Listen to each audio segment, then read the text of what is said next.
Hey, Steve Zook here. Welcome back to Pokes channel.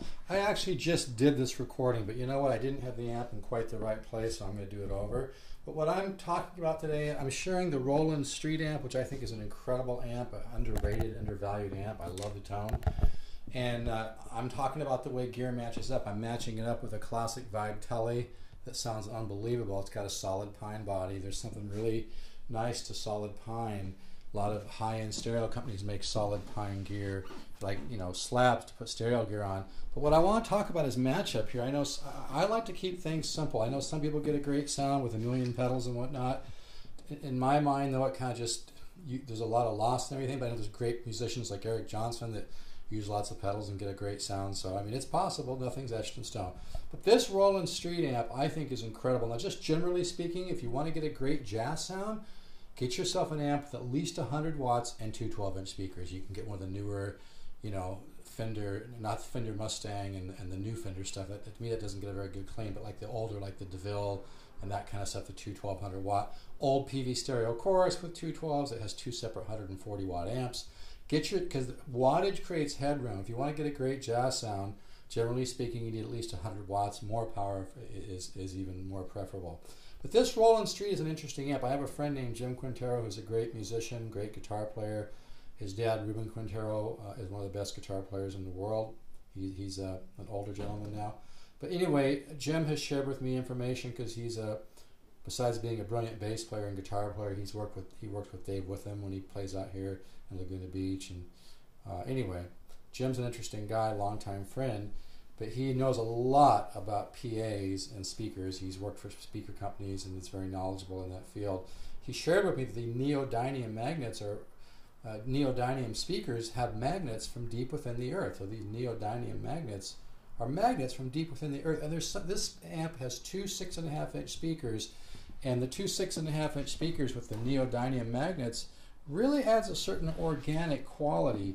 And to me, it adds a certain woodiness, and it adds, it's very hard to explain sometimes, but a certain organic tone, musicality, to where it's not just too metally sounding, but it's got a nice warmth to it while also being defined, kind of like a great acoustic or archtop guitar, like my LH700s I sell, or like a great Recording King, or like an old vintage Martin, whatever.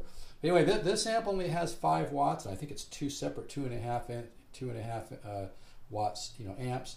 But this amp gets a beautiful, beautiful clean tone, and also gets an incredible overdrive. Now, I know the Yamaha came out with a new amp for $299 that has a couple small speakers. It sounds pretty good. I'm sure it's a great product. I'm sure they'll do well with it. But man, I would buy this. This Roland Street is incredible.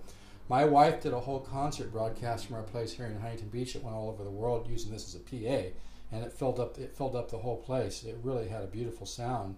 It's really an incredible little product. For $299, everybody should buy one, in my opinion. But I want you to hear this going through the Tele.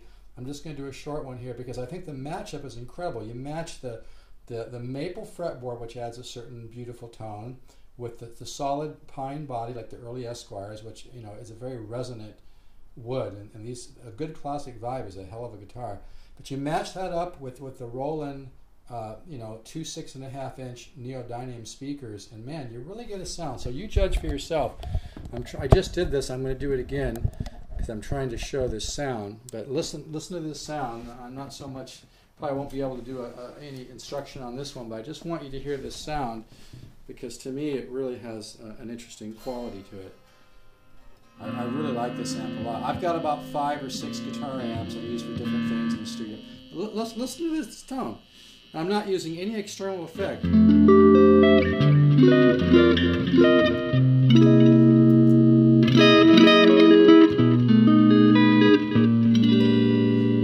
don't have it up real loud. I should probably have it up a little louder.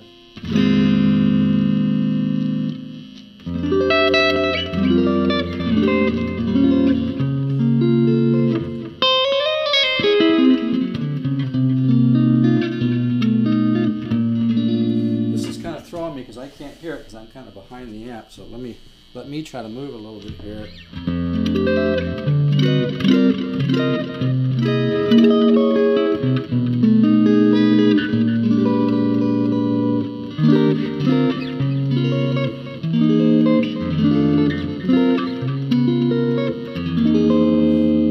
it's just... Here's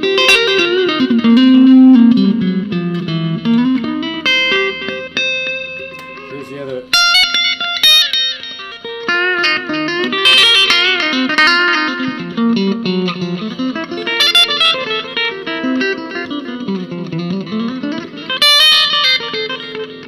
Really has a nice quality.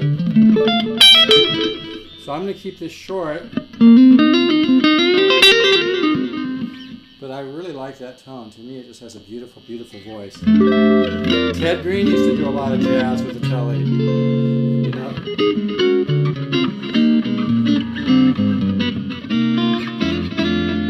But anyway, I'm going to keep this short. Here I'm just playing over a minor 7 chord, and I'm just doing an arpeggio.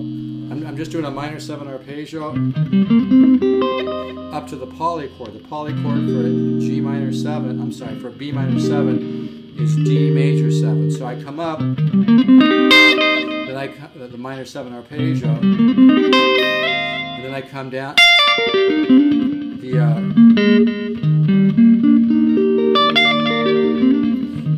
the D major 7 chord, and that gives you a polychord thing. So anyway,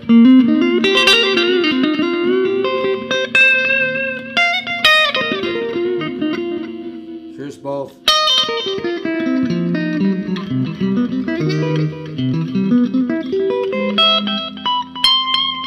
Isn't that a great sound though?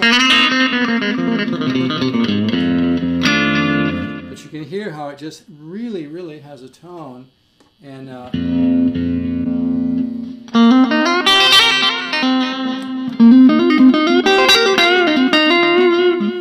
might have been on the wrong setting there. You get the idea. Now I'm not going to do the full-blown demo here. But here's just...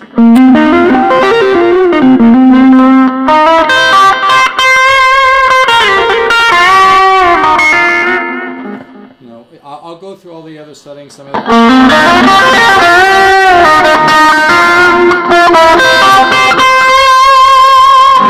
It's a hell of an amp. All right, thanks for tuning in, and I'll be doing more with this amp and the Tele, and sharing more sounds. Take care.